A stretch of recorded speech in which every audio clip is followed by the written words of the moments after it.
Dito po nilinaw na ni Senator Chis Escudero yung kanyang naging dahilan kung bakit tinapos na nga po niya yung issue ng threshold sa botohan sa Senado pagdating nga sa impeachment.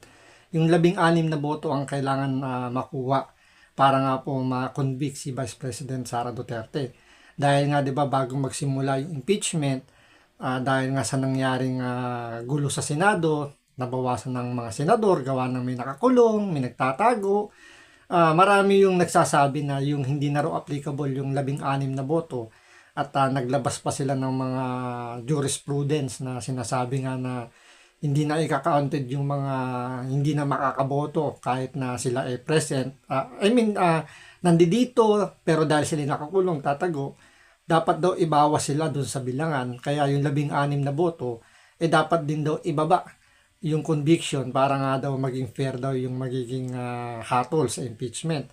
Pero dahil nga dun sa ginawa nga nilang paglagay kay Chis Escudero bilang presiding officer at siya yung mamumuno ng impeachment trial, tinuldukan niya kagad yung issue na yan at yun nga malinaw na sinabi nga niya na 16 na boto ang kailangan, yun ang stand niya, 16 na boto at nag-cite pa siya rito ng jurisprudence na talagang 24 senators ang kailangan bumoto lahat para nga malaman kung makukonvict or ma-dismiss yung impeachment ni Vice President Sara Duterte. At sinubukan pa yan ni Ping Lacson na hilutin na baka sakaling mabago yung pag-iisip ni Chis Escudero dahil nga hindi nila inaasahan na ganun yung gagawin ni Chis Escudero, kaya siguro inutusan si Ping Lacson ng kanyang boss na si Bongbong Marcos na pakiusapan or hilutin. Dahil nga kung ganun yung magiging stand niya, ay wala nang pag-asa pong makonvict itong si Vice President Sara Duterte at magtutuloy-tuloy nga sa pagiging presidente sa 2028 kung magkakaroon po tayo ng eleksyon, kasi hindi pa natin sigurado kung magkakaroon dahil pwede pa yung pinaka last option po ni Bongbong Marcos para manatili sa pwesto or hindi makapwesto si BP Sara dahil alam nila hahabulin sila ni BP Sara sa 2028 pag siya na naging presidente at wala silang takas doon. Kaya ito, panoorin po natin itong paliwanag ni Senator Chis Escudero tungkol nga rito sa 16 na boto at kung siya ba kumbaga siya ba inimpluwensyahan, meron ba nagdikta sa kanya, kumbaga meron bang ibang nagtutulak sa kanya na 16 talaga. So ito yung kanyang paliwanag tungkol dito sa 16 na boto ng impeachment ni Vice President Sara Duterte. Pero syempre, bago ang lahat, kung hindi ka pa nakasubscribe sa Makapili TV, baka naman pwedeng pakipindot po muna yung subscribe button at the same time palike na rin po ng video. Wala naman pong bayad dyan, kaya pindot na. So ito, panoorin po natin. Napagkasunduan niyo po ba ang conviction threshold na 16 votes sa ibang senador? Posible bang mabago ito? Hindi namin pinagkasunduan. Hindi ko pinagpapaalam ang aking anuman ang sasabihin ko, ang talumpating bibigay ko. Gayon din naman ang ibang senador. Hindi naman sila nagpapaalam sa akin ang sasabihin nila bago nila sabihin. Subalit may nakausap akong ilang mga senador kaugnay dito at sang-ayon sila sa aking posisyon. Sa katunayan, liliwanagin ko, hindi ko ito posisyon. Ito ang umiiral na batas sa ngayon. Base sa probisyon ng konstitusyon, base sa desisyon ng Korte Suprema sa Bayan versus Zamora, maliwanag yung paliwanag ng Korte Suprema doon. Ano ba ang sitwasyon ng Senado sa ngayon? Merong 21 senador, 2 ang nakapiit, ang isa ay hindi matagpuan. Yung kaso sa Bayan versus Zamora, klaro't maliwanag na 23 lamang ang senador dahil si dating Vice President, dating President, dating Senator Gloria Macapagal Arroyo ay nahalal bilang Vice President noong 1998. So klarong 23 lang. Walang nakapiit, walang nawawala, walang nagtatago. Klarong 23 lang. Pero ang sinabi ng Korte Suprema, sa pagratipika lamang ng isang tratado, ang bilang pa rin na dapat sundin ay 24, hindi magiging 23 dahil ang nakalagay sa pagratipika ng tratado ay 23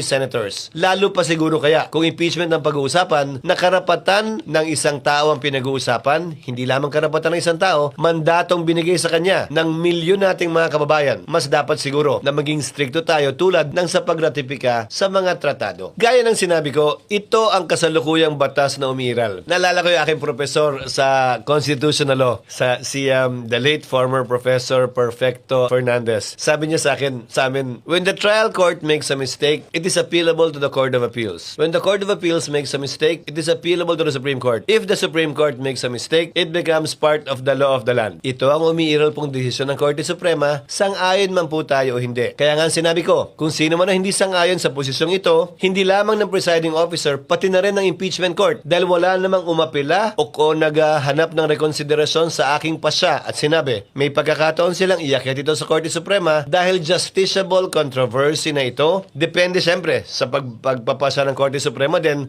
sa palagay ko pwede nang iakyat at hinug ito. Bakit ko sinasabi ito? Ang impeachment process ay highly political. Klaro naman po, hindi ba? Na may magkabilang panig na magkaiba ang sinusulong. Pabor o kontra man sa impeachment, pabor o kontra man sa nasasakdal. Hindi ba dapat lamang na kapag natapos ang impeachment, tapos na rin ang gulo, away at bangayan? Impeachment ang proseso para tumuldok dito sa prosesong ito. Ang pangit naman at ang lungkot. Kung matapos namin magdesisyon na may 14 o 15 boto, dun pa lamang mag-aaway-away uli. Ay convicted, ay acquitted. Dahil magkaiba sila ng pananaw. Sana kung sakasakali, mapagpasahan ito ng Korte Suprema kung may aakyat man sa Korte Suprema bago pa man magkaroon ng pinal na kapasahan ng Senado. Para hindi na tayo magsimula muli sa pinagsimula natin na may gulo, may away at may bangayan. Sana ito impeachment process, sino man na manalo, sino man na magwagi, maging tuldok na kaugnay sa bangayan, away, hindi pagkakaunawaan at mga akusasyon laban kanino man upang ito'y mapaliwanag, mabigyang linaw at makita rin ng ating Yan ang hindi handaan ni Bongbong Marcos at ng kanyang mga senador. Yung usapin nga ng threshold. Dahil nga siguro iniisip nila Bongbong Marcos, nila Tito Soto, ng mga BBM senators, since na sila na yung majority, pwede na nilang controlling kagad. Kumbaga, anytime pwede nilang baguhin yung usapin na yan. Pero dahil nga sabi nga ni Chis Escudero, dahil wala namang nag-object nung mga oras na yun, nung sinabi nga niya 16 na boto. So lahat nabulaga yung mga BBM senators. Kahit siguro si Bongbong Marcos nalaglag yung panga, kahit siguro matigas yung panga niya, nalaglag. Nung sinabi ni Chis Escudero, 16 na boto yung kailangan. So hindi nila napaghandaan yun. Ang in-expect kasi nila na hindi bubuksan yung usapin na yan, siguro ang magiging nila dyan, magiging diskarte nila. Bahala na doon sa dulo. Kung may mag-object na, halimbawa, kunin nila ng 13 boto lang silang boboto for conviction. Sabi nila, convicted si BP Sara dahil majority ng boto, convicted siya. So, bahala na yung defense team na iakyat sa Supreme Court yung usapin ng threshold. Kaso, anong nangyari rito, dahil nga bumaligtad kumbaga rito, tinuldukan ni Chis Escudero, yung majority pa mismo ang kailangan pumunta sa Supreme Court para questionin yung 16 na boto na dapat ang gagawa yung minority o yung defense team ni BP Sara. Di ba? Kuha nyo. So, bumaligtad kagad yung parang hindi nila matanggap na tayo yung majority pero tayo yung question sa Supreme Court.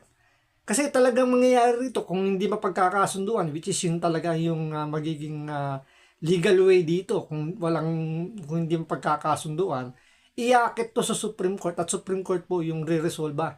So dahil nga sa ngayon wala pang may gustong mag-akyat nga ng usapin na yan, siguro naiisip nila na papaboran ng Supreme Court yung 16 na boto, gawa ng meron ng binanggit na jurisprudence dito si Chis Escudero na sinasabi na kahit 23 pa lang yung senators that time nung kay Gloria Arroyo, which is yung vice president siya, kinonsider pa rin as 24 pa rin ang kailangang bumoto para dun sa inihingi ng kung ano man yung usapin na pinaglalabanan nila ron.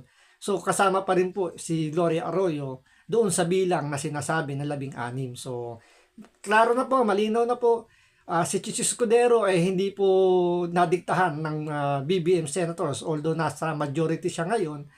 Isa yan sa pinakamalaking pagkakamali siguro na ginawa ng grupo ni Bongbong Marcos kasi hindi nila nabantayan si Escudero at parang lumalabas ngayon pakawala siya ni Alan Cayetano. So hanggang dito lang po muna. Maraming salamat po sa panonood. Ingat po kayo lagi. God bless.